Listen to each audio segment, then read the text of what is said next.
Olá a todos. Capítulo 10. Os limites da linguagem e objetividade histórica. Atingir a objetividade é meta de qualquer pesquisador, seja qual for a área de estudo. Afinal, a partir de afirmações que são objetivas, ou seja, que independem da pessoa que as enunciou, pode-se aproximar da verdade. A disciplina histórica, como vimos no capítulo passado, tem suas próprias ideias e valores a respeito da verdade. Mas, em relação à objetividade, será que os historiadores conseguem ser objetivos em relação ao passado? Essa questão tornou-se central nos estudos históricos nas últimas décadas, especialmente como consequência de discussões em torno da virada linguística, na qual as análises dos discursos passaram a desempenhar importante papel teórico.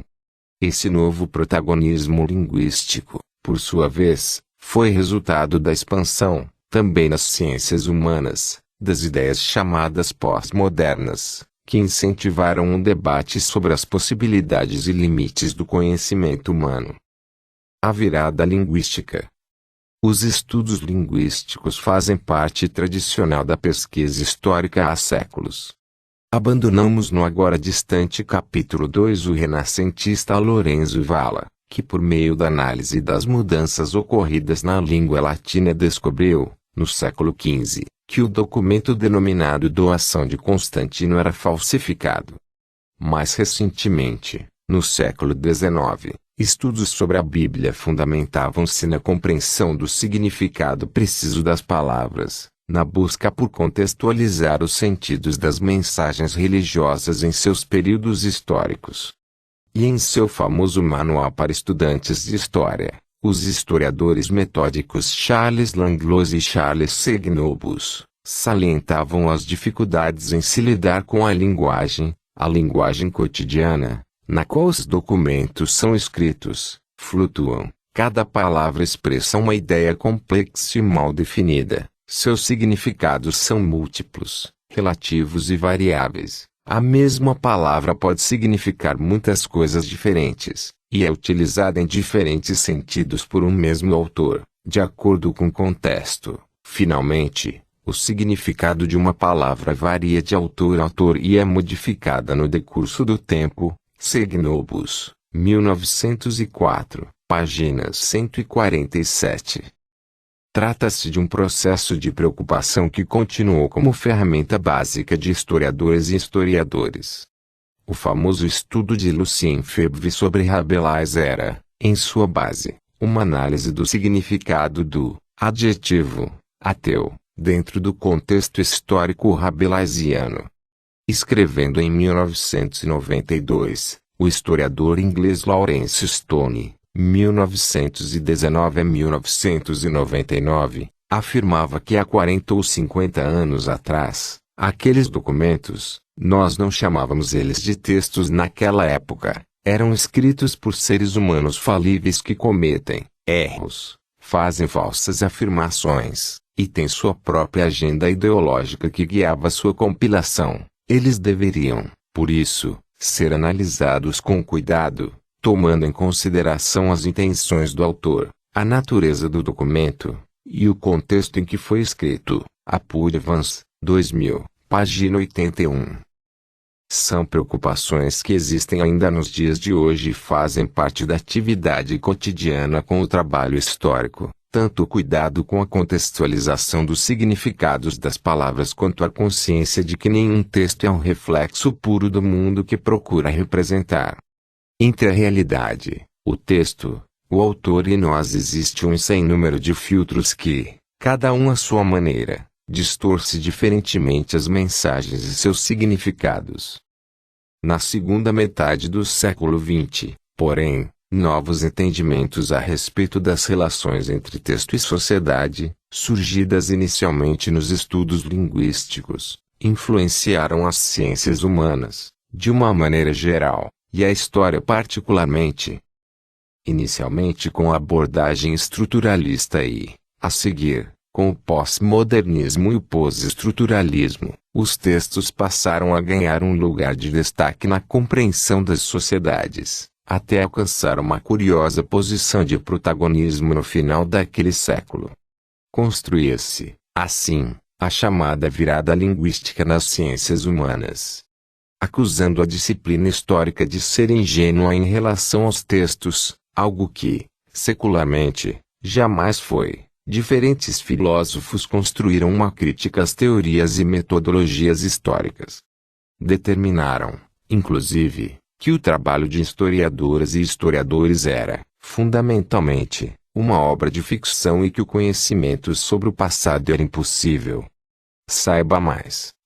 Denomina-se virada linguística a ampla influência que os estudos linguísticos passaram a exercer também nos estudos históricos, além da filosofia, psicologia, sociologia, literatura, dentre outras áreas, a partir da metade do século XX. Não apenas passou a se tornar importante compreender os pressupostos e as intencionalidades dos textos, mas a própria realidade deveria ser compreendida, segundo esse modelo teórico, enquanto uma linguagem. Em suas formas mais radicais, como a do pós-modernismo desconstrucionista, a realidade existe, mas é inatingível. Tudo o que resta, portanto, serão apenas textos, interpretações linguísticas que damos à realidade. A abordagem estruturalista Ferdinand de Saussure, 1857 a 1913, foi um linguista suíço, professor da Universidade de Genebra, cuja inovadora abordagem nos estudos da linguagem tornou-se bastante influente nas ciências humanas no século XX. Em sua obra Curso de Linguística Geral, publicada postumamente a partir das notas de aula de 2 de seus estudantes, Saussure descrevia como a linguagem deveria ser entendida enquanto um sistema, ou seja, com seus signos relacionando-se mutuamente, para sustentar determinado sentido. E, fundamental para sua concepção, era a ideia da arbitrariedade do signo. Imagine que você saia de sua casa e encontra na calçada o seguinte objeto: uma bola. Figura 1, objeto na calçada. Fonte: Wikimedia Commons. Achando a situação interessante, você resolve comunicá-lo a um amigo e envia a ele uma mensagem contendo uma única palavra. Figura 2, texto bola. Fonte: elaborado pelo autor. Você exprimiu, na forma de um texto, o significado do objeto que reconheceu. Caso não quisesse escrever, mas falar, você não usaria a linguagem escrita, mas a falada. A mesma ideia, portanto, seria comunicada na forma de som. Figura 3, falando a palavra bola. Fonte: Wikimedia Commons. A união entre o dado da realidade e sua ideia representada por meio da linguagem constitui o signo, elemento fundamental da linguística de Saussure. A bola, em nosso exemplo, seria o significante, e o texto ou a fala, seu significado. Então, figura 4, signo, segundo Saussure. Fonte: elaborado pelo autor. O fundamental do signo, para Saussure, era sua arbitrariedade. Não existe nada em uma bola que nos obrigue a denominá-la dessa maneira, ou a escrevê-la com os sinais B, U, L, A. De fato, em inglês, o mesmo objeto é denominado ball, assim como é em russo. Aliás, a semelhança entre as ideias de signo, de Saussure, e de símbolo, que vimos no capítulo anterior, é um dos exemplos da influência dessa abordagem nas ciências humanas, ainda na atualidade. A linguagem seria o resultado de uma relação entre esses signos.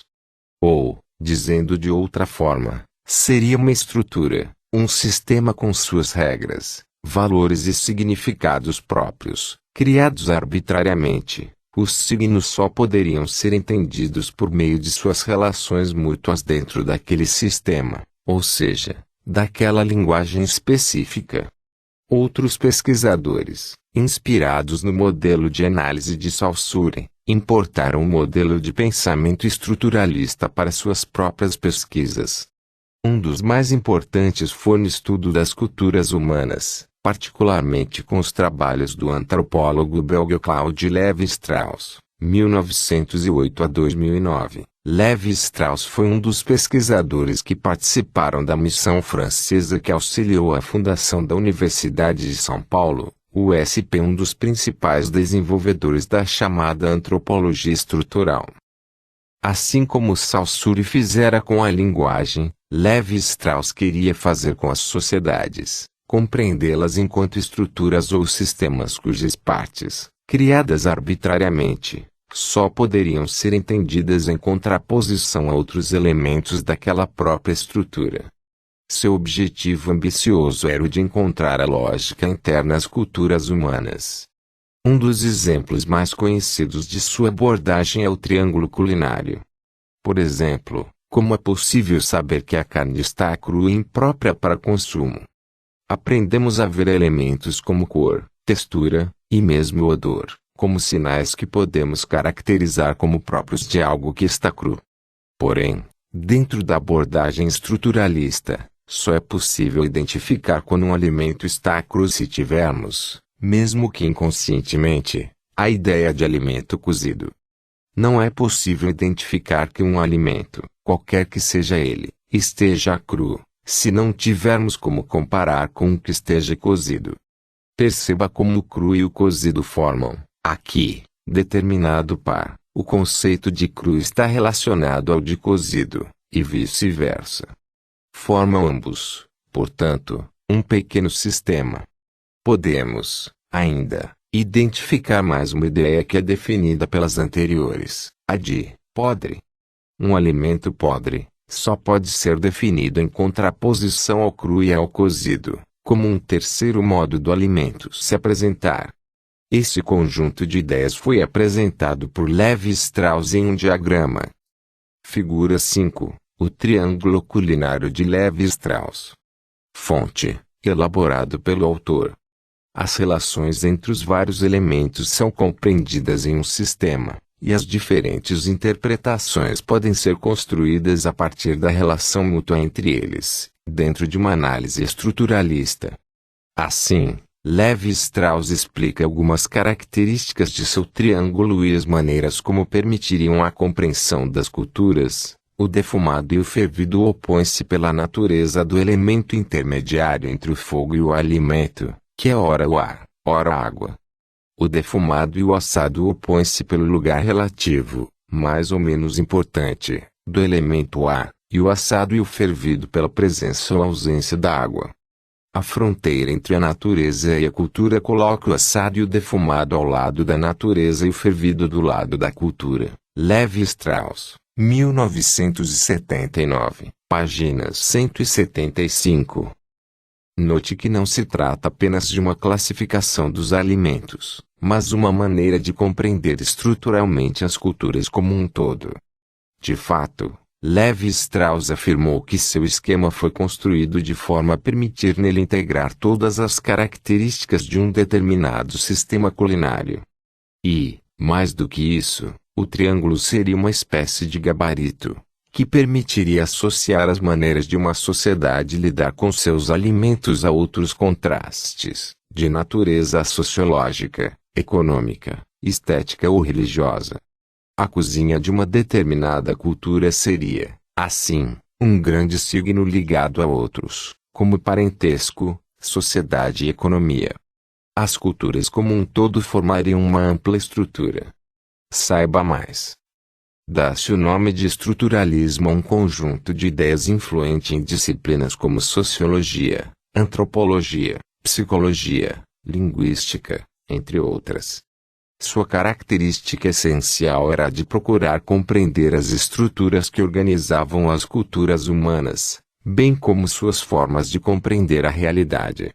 As ações individuais, bem como as opções culturais seriam explicadas por forças profundas, estruturais, que seriam as verdadeiras razões por detrás dos fenômenos superficiais.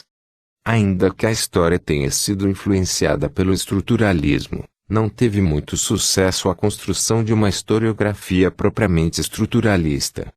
Por suas próprias características, Trata-se de um modelo de pensamento que privilegia a sincronia, enquanto os estudos históricos, por definição, atentam para as mudanças no tempo, ou seja, para a diacronia. A filosofia de Michel Foucault. Bastante influenciado pelo estruturalismo, embora não admitisse ser, ele mesmo, estruturalista, o filósofo francês Michel Foucault, 1926 a 1984, construiu uma interpretação da realidade fundada na pesquisa histórica, e na relação entre produção de conhecimento e poder, acabando por se tornar um dos mais importantes pensadores do pós-modernismo. Foucault partia de princípios semelhantes aos de Saussure. A realidade era uma construção arbitrária, e os signos só podiam ser entendidos dentro dos sistemas aos quais pertenciam. Porém, a perspectiva Foucaultiana se estendeu para além da linguagem e centrou-se em compreender de que modo os discursos participavam da construção da própria realidade. Não pense em discurso como aqueles que políticos, por exemplo, realizam. Não é desses de que trata Michel Foucault, mas sim, daqueles que são constituídos por um conjunto de sequências de signos, enquanto enunciados. Foucault, 2008, páginas 122. Trata-se de palavras proferidas por todos nós, sejam escritas ou faladas, e de determinadas ações que lhes correspondem. Quando falamos, escrevemos, lemos, gesticulamos ou olhamos, estamos discursando, ou seja, agindo no mundo, definimos verdades ou mentiras, confirmamos valores, marginalizamos concepções ou pessoas.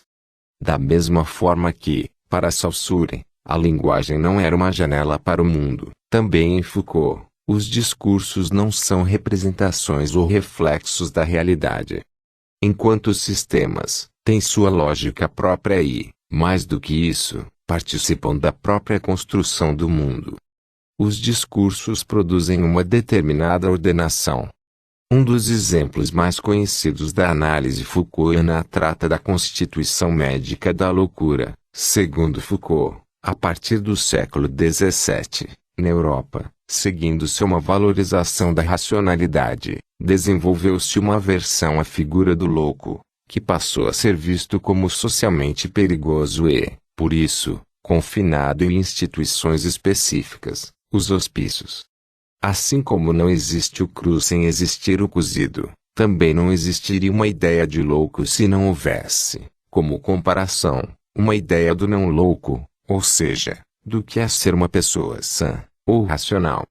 Para Foucault, portanto, os discursos sobre a loucura foram modificados, de modo a permitir que fossem submetidos a um poder específico, o médico. Aos médicos, considerados socialmente responsáveis por guardar os discursos a respeito da sanidade da doença, foi dada a autoridade para definir quem era ou quem não era louco e, assim, quem deveria ser enviado a um hospício para submeter-se a um tratamento. Concepções semelhantes relacionam-se com a ideia de sexualidade. O termo homossexualismo, por exemplo, foi criado no século XIX, como uma forma de se contrapor ao que se considerava, à época, o modelo normal, a heterossexualidade. Também os desejos e os atos sexuais foram inseridos em determinados discursos médicos, que estabeleciam o que era normal e o que não era. Pode-se perceber, tanto no exemplo da loucura, quanto no da sexualidade, que os discursos não são neutros, mas relacionam-se à ideia de poder. Para mim, o ponto principal, de meus estudos, baseia-se em uma reelaboração da teoria do poder.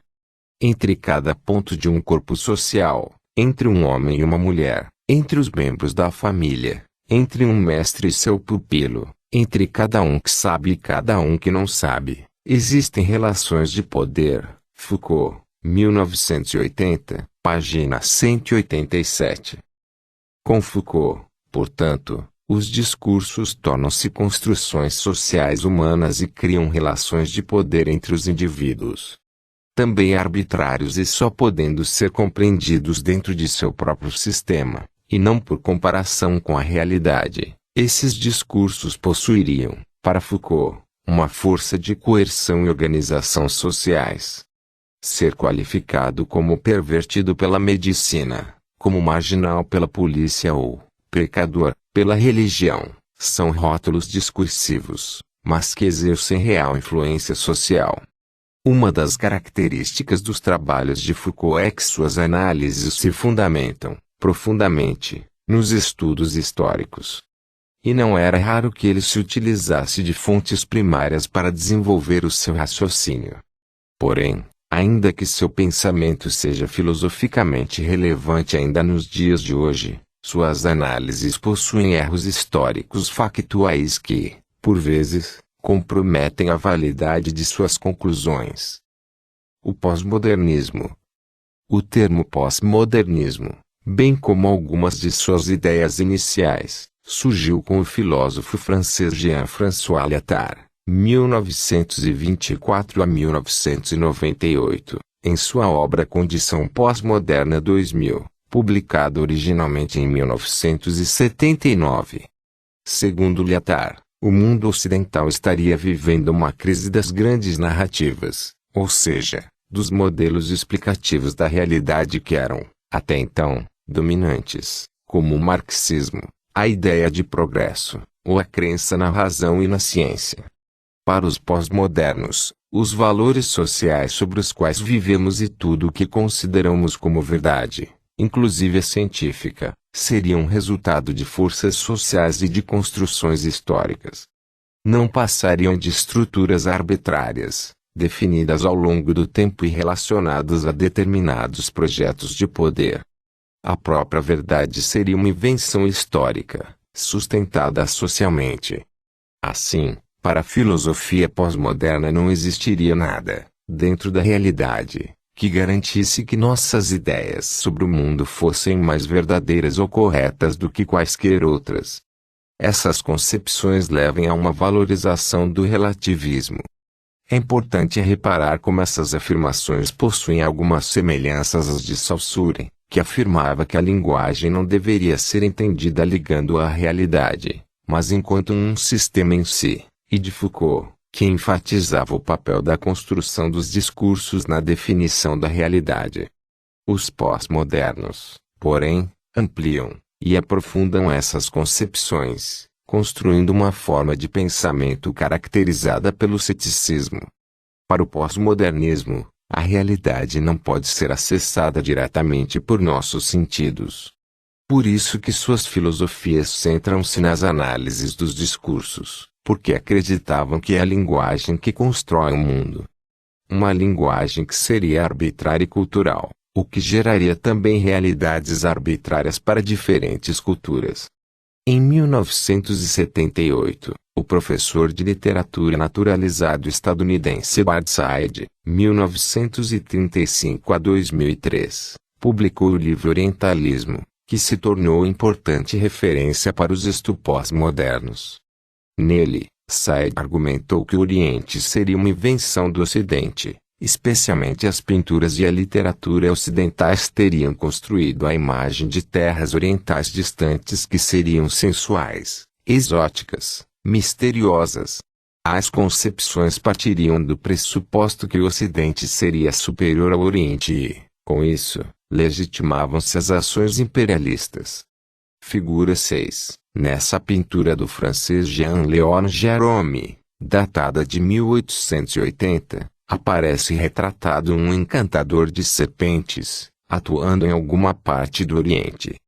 A sensualidade, o exotismo, e a diferença em relação aos europeus são salientados na pintura. Pode-se destacar que alguns elementos da obra de Said são característicos do pensamento pós-moderno, por exemplo, o argumento de que os discursos constroem a realidade, afinal, o Oriente seria um exemplo de construção discursiva ocidental. Além disso, seu pensamento destaca as maneiras pelas quais as relações de poder estão relacionadas a essas construções discursivas. Afinal, a invenção de um Oriente mágico e estranho teria participado da legitimação das ações imperialistas europeias em várias regiões do Oriente. O desconstrucionismo. A arbitrariedade dos signos em Saussure foi uma das bases que permitiu a elaboração teórica da construção dos discursos com Foucault. Porém, foi com o filósofo francês Jacques Derrida, 1930 a 2004, que se aprofundaram as ideias de que as análises da realidade não poderiam ser realizadas, e estaríamos presos nas análises de textos, pois jamais teríamos contato direto com a realidade. Derrida desenvolveu uma crítica textual denominada desconstrucionismo, que elevava às últimas consequências as ideias de arbitrariedade dos signos e de dissociação entre realidade e linguagem. Afirmando querer romper com as análises fundadas em sistemas, próprias do estruturalismo, seu projeto filosófico afirmava que o conhecimento humano não era produzido por meio de contato com a realidade, mas por meio de práticas linguísticas, que produziam múltiplos significados. E não sendo possível acessar o mundo real para saber se uma afirmação seria mais verdadeira ou correta do que outra, todas as interpretações de um discurso poderiam ser consideradas, a princípio, válidas, e a coerência não seria nada mais do que uma ilusão. No capítulo 9 afirmamos que a história só seria possível se partíssemos do pressuposto de que haveria uma correspondência entre o que percebemos do mundo e a realidade. Afinal, se lemos uma fonte primária, concluiremos alguma coisa sobre o passado. Outro sim, se demos como exemplo a existência do rio Itiberê, em Paranaguá PR, que seria comprovada pelo acesso à realidade, nadando em suas águas, algo não recomendável, pois são poluídas, atravessando a ponte para a Ilha dos Valadares, ou assistir aos barcos atracados, seriam demonstrações da existência do rio. Poderíamos apontar e dizer: esse é o rio Itiberê. E, segundo nossa concepção, isso tenderia à verdade, já que tomamos a realidade como referência. Tal coisa, a princípio tão banal, não é possível sob a filosofia desconstrucionista. Enunciar, esse é o Itiberê, não estabelece uma verdade, mesmo que você esteja diante do rio, pois seria uma afirmação cujo sentido estaria apenas dentro de outros discursos, falas de outras pessoas que afirmam conhecer o rio, testemunhos escritos ou imagens. Mesmo olhar simplesmente para o rio não seria suficiente, pois você estaria lendo a paisagem, ou seja, o ato de olhar seria, ele inclusive, uma ação de linguagem. Pelas mesmas razões, a filosofia desconstrucionista afirma que não se pode dizer que alguém está errado quando, apontando para o mesmo rio, afirmar: esse é o Inhundiaquara, ou é o Oceano Atlântico. Afinal, segundo essa perspectiva teórica, todo o nosso conhecimento seria formado pela linguagem, mas a linguagem é arbitrária e, além disso, não temos acesso à realidade. Assim, não haveria como saber qual texto é mais verdadeiro que outro, ou qual afirmação sobre o rio seria mais ou menos verdadeira. Todos os enunciados seriam, de certa forma, válidos. Mas, eu estou me afogando nesse rio, como não pode ser correta a minha ideia sobre ele? Para o desconstrucionismo, o que quer que seja a realidade que chega a nossos sentidos, e mesmo a água em nossos pulmões, será incorporada ao mundo da linguagem. Então, não sabemos o que é na verdade um rio. Não temos jamais como conhecê-lo. Só dispondo da linguagem. É por ela que experimentamos e enunciamos rios, águas ou afogamentos. É por isso que, Derrida, certa vez afirmou que não há nada fora do texto.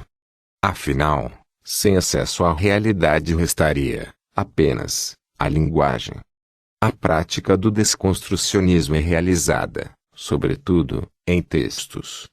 Desconstruindo-os, seria possível, segundo Derrida, revelar que possuem em seu interior as condições da dissolução de sua lógica interna.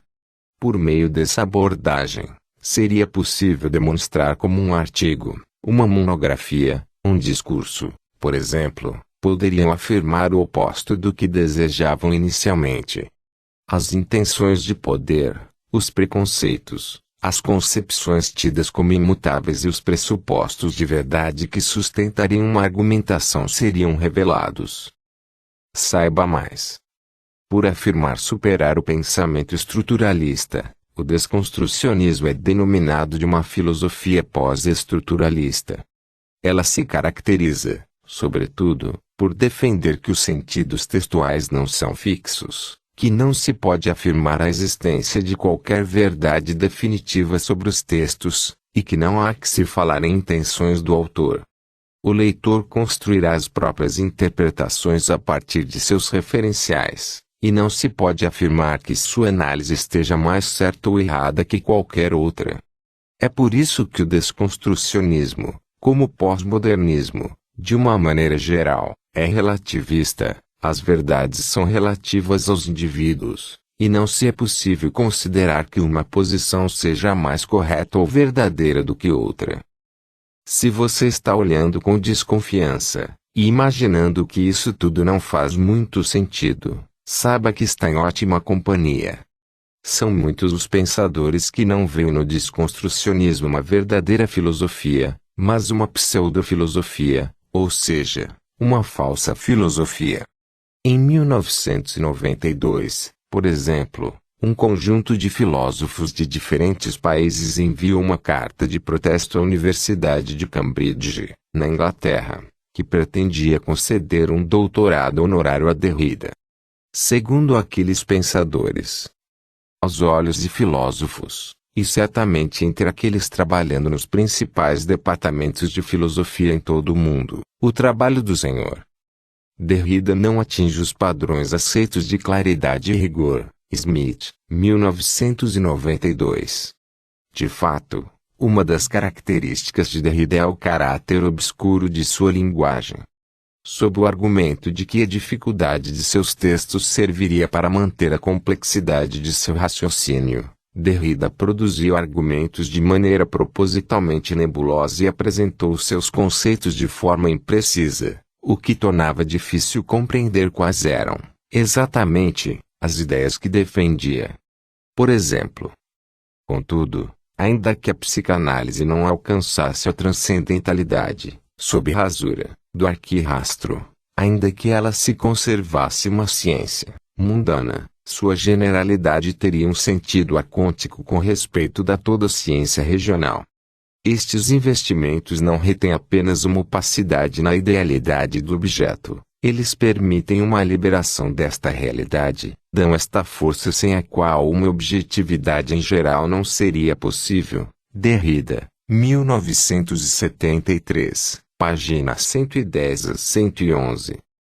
Na opinião do filósofo Michel Foucault, Derrida praticava um terrorismo obscurantista. Era obscurantista quando se esforçava em tornar os próprios textos incompreensíveis. Era terrorista quando se acreditava mal interpretado, e afirmava, você não me entende, você é um idiota. Butler, 2002, página 9.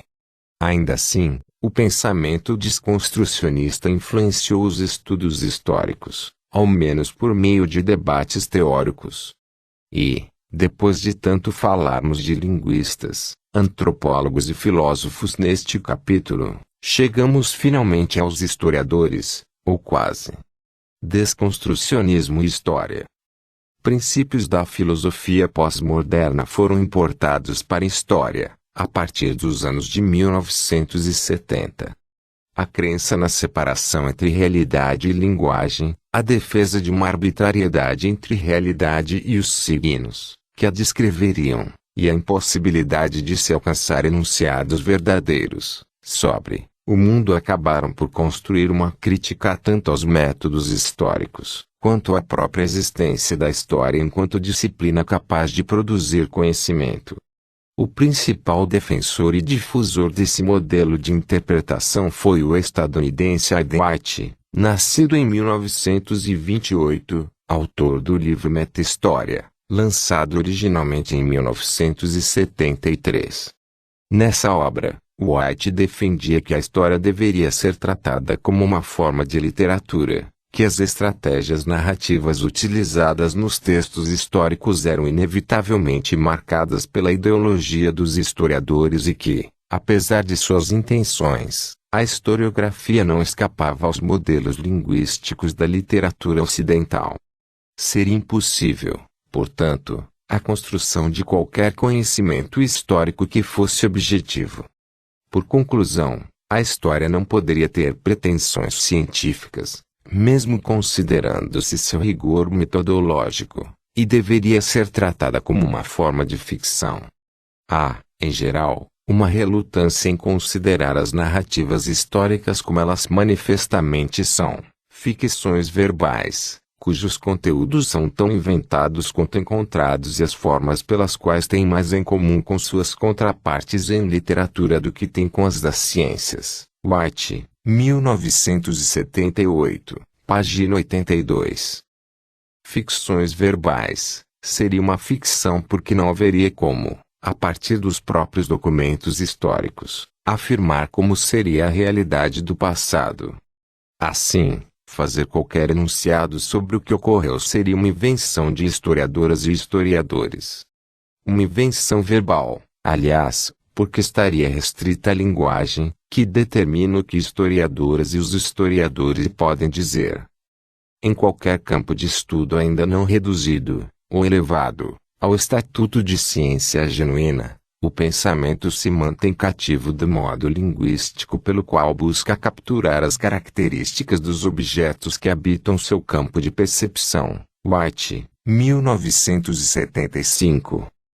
A conclusão essencial é que a história seria apenas um artefato literário, utilizado por historiadores para defenderem seus pontos de vista sobre o presente, sem produzir qualquer conhecimento efetivo sobre o passado. Concepção que é reafirmada com o próprio White utilizando a frase de outro pensador pós-moderno, o filósofo francês Roland Barthes, 1915-1980, como epígrafe para um de seus livros: o fato nunca tem mais do que uma existência linguística. Essas concepções, porém, não ficaram restritas a White. Filósofos como os britânicos K. Jenkins, nascido em 1943, e Alan Munslow, nascido em 1947, aprofundaram as questões levantadas por White, adicionando, ainda, outras concepções desconstrucionistas. Em suas obras, tanto Jenkins quanto Munslow salientaram o caráter ficcional dos estudos históricos, a irrelevância dos documentos históricos enquanto fonte de evidências e a impossibilidade de se construir qualquer conhecimento que fosse verdadeiro a respeito do passado. Fontoura, 2016. Como afirmou Jenkins, a verdade é uma figura de retórica cujo quadro de referências não vai além de si mesma, incapaz de apreender o mundo dos fenômenos. A palavra e o mundo, a palavra e o objeto, continuam separados. Jenkins, 2007, página 57. Dessa crença, a separação entre linguagem e realidade, advém todos os problemas que esses pensadores acreditam encontrar nos estudos históricos. A história não pode produzir verdades, pois é apenas uma linguagem.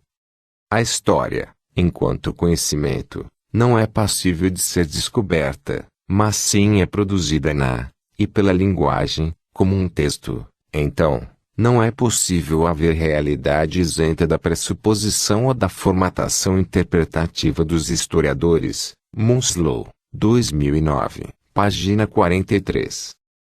Se a linguagem é arbitrária, e os dados do passado são também linguagem, os documentos históricos podem ser usados arbitrariamente e não têm validade enquanto prova. Prova é o termo utilizado quando alguns vestígios são usados para corroborar algum argumento, interpretação, e não antes. A prova, a diferença dos vestígios, é sempre o produto do discurso do historiador. Jenkins, 2007, página 82.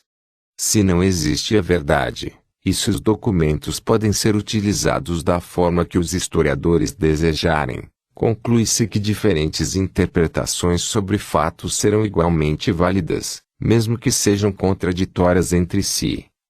Não existe nenhuma narrativa, nenhuma história verdadeira, que, ao fim, nos possibilite confrontar todos os outros relatos com ela, isto é, não existe nenhum texto fundamentalmente correto do qual as outras interpretações sejam apenas variações. O que existe são meras variações. Jenkins, 2007, página 32.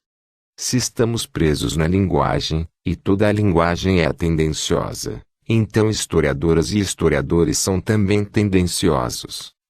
Vivemos em um mundo social da linguagem e, portanto, a linguagem está sempre carregada de significado social. Isso implica que a linguagem, em experiência descritiva, é inevitavelmente ideológica. Munslow, 2009, página 43. Se considerarmos válidas as posições pós-modernas e, particularmente, as desconstrucionistas a respeito da história, a leitura de fontes, a preocupação metodológica e a busca por respostas a problemas históricos seriam atividades que não produziriam conhecimento. São nada mais que ficções, invenções de historiadores e historiadores que se utilizam de documentos históricos apenas como pretexto. Não seria possível a construção de uma história que buscasse a objetividade, afinal, estaríamos presos a uma linguagem determinante e preconceituosa, permitindo com que diferentes interpretações, ainda que contraditórias entre si, possam ser igualmente válidas. Historiografia e teoria, história e objetividade. Não pode haver nenhuma correspondência entre a linguagem e o mundo enquanto realidade possível de ser descoberta. Munslow, 2009, página 15. A filosofia pós-moderna se sustenta em uma afirmação importante, que repetimos algumas vezes neste capítulo: não teríamos acesso à realidade e, por isso, estaríamos presos à linguagem. Porém, para uma declaração tão impactante, filósofas e filósofos que se autodenominam pós-modernistas não se preocupam em oferecer qualquer prova, é um dado do qual partiram, e não uma conclusão a qual chegaram. No entanto, como se sabe, alegações extraordinárias exigem demonstrações extraordinárias. Sem quaisquer provas, torna-se uma afirmação tão válida quanto dizer que o universo, juntamente com todas as nossas memórias, foi criado na última quinta-feira, ou, como ironizou o filósofo inglês Bertrand Russell, 1872 a 1970, que existe, entre as órbitas de Marte e Júpiter, um bule de chá circundando o Sol. Dizer que não podemos, de nenhuma forma, conhecer o que é realmente a realidade é falacioso porque é algo que não pode ser comprovado ou contestado. Afinal, não podemos sair de nós mesmos, só dispomos de nossos sentidos e temos de trabalhar com as informações que recebemos deles. Porém, a nossa experiência cotidiana, por um lado, e o sucesso do conhecimento científico acumulado, por outro, parecem ser indícios consistentes de que há uma boa correspondência entre o que pensamos sobre o mundo e como o mundo realmente é. Serão pouquíssimos os parnanguaras que discordarão que aquela específica massa de água e o rótulo Rio Itiberê coincidem. É por isso que, sem evidências de qualquer tipo, afirmar que não há qualquer correspondência entre linguagem e realidade não passa de uma crença, e mesmo de uma mera ideologia. Não se deve esquecer, porém, que o mundo simbólico, próprio das culturas humanas, exerce poderosos efeitos sobre as pessoas. Os valores socialmente construídos são internalizados e tornam-se como que uma segunda natureza. Sentimos-nos no mínimo profundamente desconfortáveis quando, por alguma razão, desrespeitamos ou assistimos alguém subverter convenções culturais que consideramos fundamentais. Pode ser algo complexo, como compreender as diferentes construções familiares, os costumes funerários ou os tabus sexuais de outras sociedades, ou mesmo algo simples, como saber que em regiões, por exemplo, a Grécia ou a Bulgária, o movimento horizontal com a cabeça que, para nós, significa sim, para eles é sinal de não. Figura 7. Um exemplo de como costumes culturais tornam-se uma segunda natureza. Você consegue utilizar o sinal de cabeça que usamos para sim ao falar frases como eu não gosto de limão. Não, eu não viajei essa semana, e é evidente que eu não esqueci a janela aberta. Em geral é comum errarmos algumas vezes, pois realizamos um movimento diferente daquele que aprendemos e automatizamos. Porém, ainda que influente, não estamos presos à nossa linguagem ou a seu simbolismo. Podemos aprender diferentes línguas, entrar em contato com outras culturas e mesmo questionar a nossa. Possuímos sensações, como a fome, a excitação sexual, ou o medo, que podem ser inseridas no mundo dos símbolos, mas que não são, originalmente, linguagem. Atualmente, sabemos que qualquer pessoa, não importa em que cultura foi criada, pode conceber quaisquer ideias ou conceitos, ou seja, nossas mentes não estão cativas das próprias linguagens. Não é verídico, portanto, que estejamos enjaulados em um mundo simbólico arbitrário, sem possibilidade de escapatória. O pensamento pós-moderno trabalha, aqui, com uma lógica binária, ou a linguagem é reflexo perfeito, ou não mantém qualquer relação com a realidade. Mas o mundo não é assim tão branco ou preto, pois há ligações entre a realidade e a linguagem. E, ainda que apresentem defeitos, os elos que as ligam podem ser aperfeiçoados e reforçados, com auxílio do pensamento rigoroso. É aqui que entra a possibilidade de um conhecimento histórico que pretende ser mais objetivo, a partir da constante revisão de seus preceitos, métodos e conclusões. A objetividade histórica. Não se pode concluir, a partir da discussão acima, que objetividade nos estudos históricos seja algo simples, ou que não possua seus próprios problemas e dificuldades. Na verdade, trata-se de uma questão importante que há algum tempo tem sido alvo de preocupação entre historiadoras e historiadores. O que se poderia definir como uma prática histórica totalmente objetiva. De uma forma geral, trata-se de uma concepção idealizada, na qual a pesquisadora ou pesquisador emitiria opiniões sem defender qualquer ponto de vista pessoal, que se ativesse estritamente aos fatos e que julgasse o passado, se isso fosse necessário, de forma imparcial. Que ignorasse as próprias crenças e posições políticas para anunciar apenas os dados obtidos das fontes. Novick, 2006. Que não expressasse sua ideologia, fosse em seus textos ou em sala de aula. Esses objetivos eram centrais, por exemplo, para os historiadores do século XIX, como Leopold von Ranke e os metódicos. Aqueles pesquisadores acreditavam que poderiam produzir um conhecimento que fosse realmente objetivo, desde que confiassem no método e efetuassem as devidas críticas documentais, não emitissem quaisquer opiniões, ou as reduzissem ao mínimo, e seguissem estritamente o que estava presente nos documentos. Dessa forma, agiriam como o biólogo que observa células em um microscópio, sem interagir com seu objeto de pesquisa, o passado. Observariam do alto os fatos que se desenrolaram entre reis, generais e exércitos, conseguindo descobrir, assim, o que realmente aconteceu.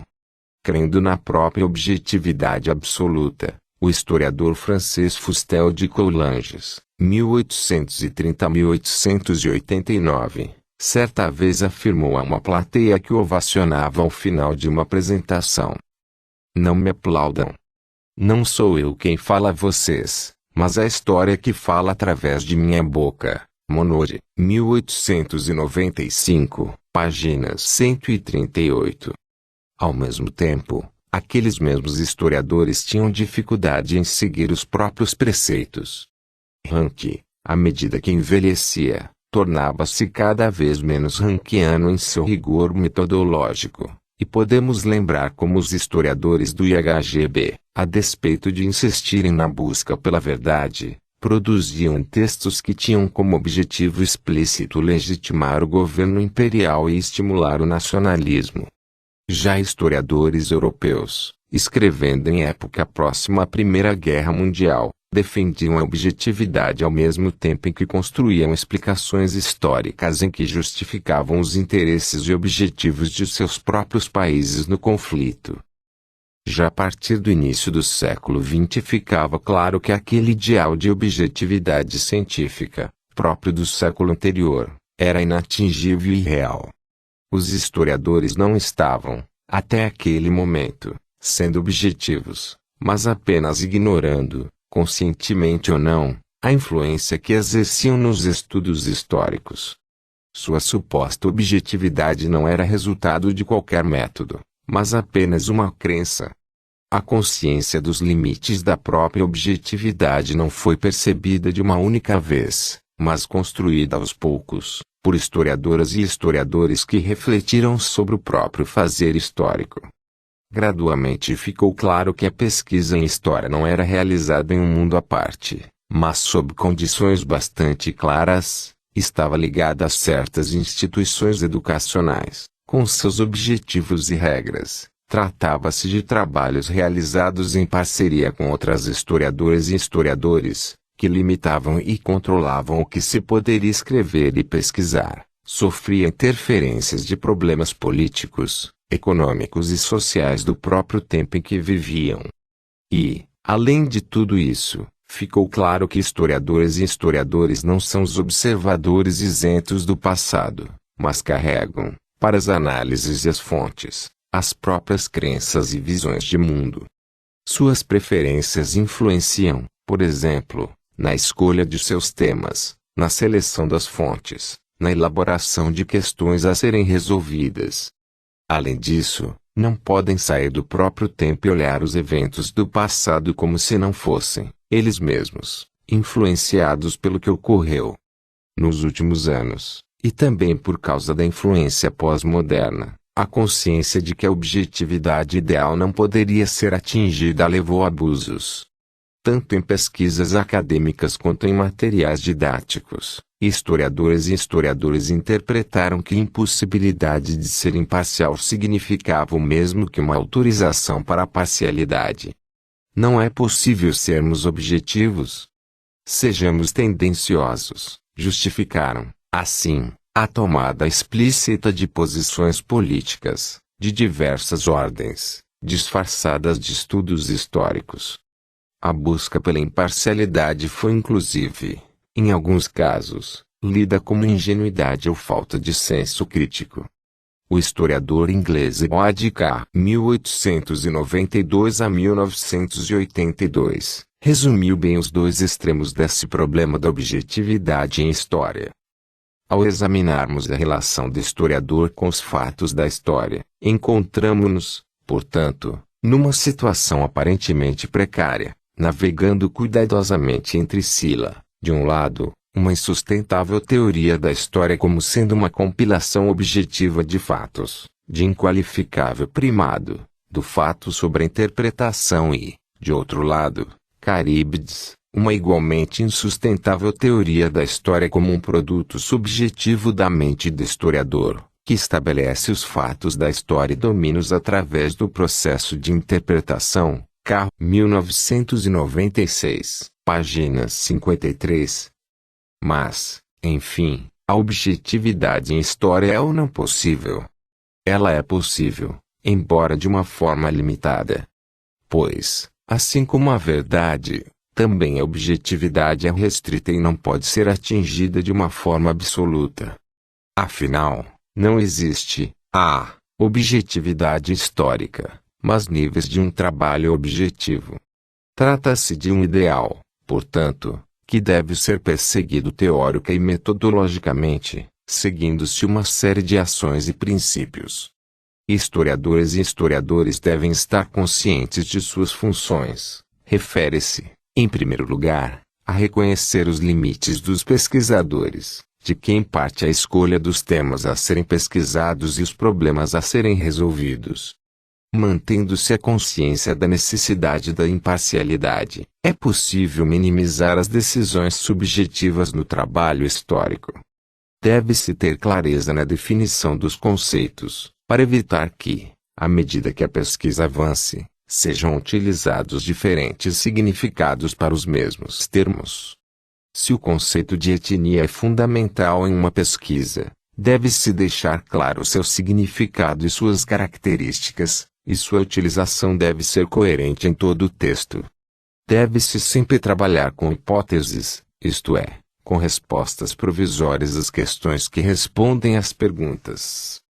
Sempre que mantemos uma hipótese em mente, direcionamos nosso olhar em direção à solução dos problemas. Diferentes perspectivas são possíveis, mas não podem ser contraditórias.